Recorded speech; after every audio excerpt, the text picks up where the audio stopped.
కొత్త ఉదయాల కోసం చీకట్ల త్యాగాలు నిత్య సత్యం, పిల్లల భవిష్యత్తు కోసం తల్లుల త్యాగాలు నిత్యకృత్యం. నా పేరు చైతన్య, మీలాగా సగటు మనిషిని. నా జీవితంలో కొందరు మంచి మనసుతో చేసిన సహాయం వల్ల నా ఉన్నత చదువులను పూర్తి చేసుకొని తద్వారా వచ్చిన ఉద్యోగంతో నా కుటుంబానికి అండగా నిలబడగలిగాను. సీతారామశాస్త్రి గారు ఒక పాటలో చెప్పినట్లు, రుణం తీర్చు తరుణం వస్తే తప్పించుకుపోతున్నావా, చెప్ప తగలబెట్టేస్తావా ఏరు దాటగానే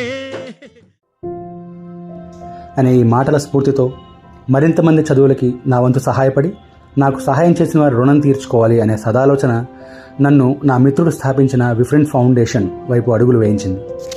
జూలై 2015లో స్థాపించిన దగ్గర నుండి ఇప్పటి వరకు విఫ్రెంట్ ఫౌండేషన్తో నా దశాబ్ద కాలం ప్రయాణంలో ఎన్నెన్నో అనుభూతులు పొందాను.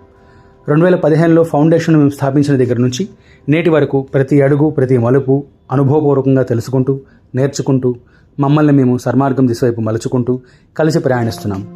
ఈ ప్రయాణంలో ప్రతి మైలురాయి మమ్మల్ని నెగ్గించడానికి మాకు మా లక్ష్యానికి మధ్య దూరాన్ని మరింత తగ్గిస్తోంది. అలాంటి ఎన్నో అనుభవాలలో విద్యార్థుల ఇళ్లకు వెళ్లి చేసే బ్యాక్గ్రౌండ్ వెరిఫికేషన్ ఒకటి. వారి కథలను కుటుంబ వ్యధలను తెలుసుకునే ప్రయత్నంలో సామాజిక విజ్ఞానం పెరిగింది. ఒకరి కష్టాలను వినడం అంత తేలికైన పని కాదు. అది విని అర్థం చేసుకుని కాస్త దయతో చాలా విచక్షణతో నిర్ణయాలు తీసుకోవాలి.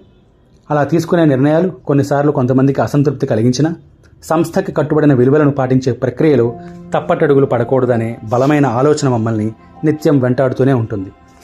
ఇక విషయానికి వస్తే, ఒక కుటుంబం నిలబడాలంటే తల్లి సంరక్షణ, తండ్రి పోషణ సమపాళ్లలో ఉండాలి. అలా బాధ్యతగా ఉన్న తల్లిదండ్రులకు నా సాష్టాంగ ప్రణామాలు. కానీ రెండింటిలో ఏది సరిగ్గా లేకపోయినా ఆ కుటుంబం కుంటుపడుతుంది. ఇది నేను అనుభవపూర్వకంగా తెలుసుకున్న విషయం. అలాంటి కుంటుపడిన కుటుంబాలను అడుగడుగునా చూసి ఆవేదనలో చెప్తున్న మాటలివి. బిడ్డల్ని కనడానికి ముఖ్య పాత్ర పోషించిన కొంతమంది తండ్రులు వారిని పెంచి చదివించి ప్రయోజకులను చేసే బాధ్యతను మాత్రం భుజానికి ఎత్తుకోవట్లేదు. ఆ అధిక భారాన్ని కూడా తరతరాలను మోస్తున్న తల్లులను ఎత్తినే పడేసి తాగుబోతులుగా కొందరు, తిరుగుబోతులుగా మరికొందరు, అజ్ఞాతంలోకి ఇంకొందరు జీవితాలను వెలగబెడుతున్నారు. తండ్రులు తాకట్టు పెట్టిన జీవితాలను తల్లులు తమ శ్రమ వడ్డీతో విడిపించుకుంటున్నారు. అలా బాధ్యతలను విస్మరించిన కొందరు తండ్రుల తప్పులకి బలైన తల్లి పిల్లల కథలు మచ్చుకకి. ఒకటో కథ. తల్లి రోజు కూలి, తండ్రి తాగుబోతు, కూతురు పీజీ ఫైనల్ ఇయర్ చదువుకుంటున్న విద్యార్థిని. 2 గదుల తాటాకు గుడిసె వారి నివాసం. రోజు గడవాలన్నా, ఓ ముద్ద నోట్లోకి వెళ్లాలన్నా కూతురు చదువుకి, ఆఖరికి ఆ తండ్రి తాగుడికి కూడా తల్లి చెమట చుక్కలే ఇంధనం. తాగుబోతు తండ్రికి డబ్బు ఇవ్వకపోతే ఏమవుతుందో ప్రత్యేకంగా చెప్పనక్కర్లేదు. రోజువారీ కుటుంబ కలహాల మధ్యలో మెతుకు కోసం వాళ్ళ బతుకు సాగాలి, భవిష్యత్తు కోసం ఆ విద్యార్థిని చదువు సాగాలి. రెండవ కథ. ఒక తండ్రి అయితే ఉన్నత చదువులకు వచ్చిన 2 ఆడపిల్లల్ని, భార్యని వదిలేసి రెండో పెళ్లి చేసుకొని అప్పుడప్పుడు వచ్చి 50, 100 చిల్లర డబ్బులు చేతిలో పెట్టి చల్లగా జారుకుంటాడు. నిస్సహాయురాలైన ఆ తల్లి తనకు మించిన భారంతో కాయకష్టం చేసుకుంటూ ఒంటి చేత్తో ఆడపిల్లలిద్దరినీ కుటుంబ అవసరాలను బాధ్యతగా మోసుకుంటూ వస్తుంది. ఇక చెప్పుకుంటూ పోతే ఇంచుమించు అన్ని కథలు, అందరి కథలు ఇలాంటివే. అలా కష్టాల కడలికి ఎదురెదుతున్న ఆ తల్లులకు చేదోడుగా, వారి పిల్లల చదువులో ఉన్న ఆఖరి మెట్టుకు వాదోడుగా విఫ్రెంట్ ఫౌండేషన్ కొంత ఆర్థిక సహాయం చేయడం అనేది వారికి మాకు కూడా కొంత సంతృప్తినిచ్చింది. ఇలా చెప్పుకుంటూ పోతే ఎన్నో అనుభవాలు, మరెన్నో జ్ఞాపకాలు.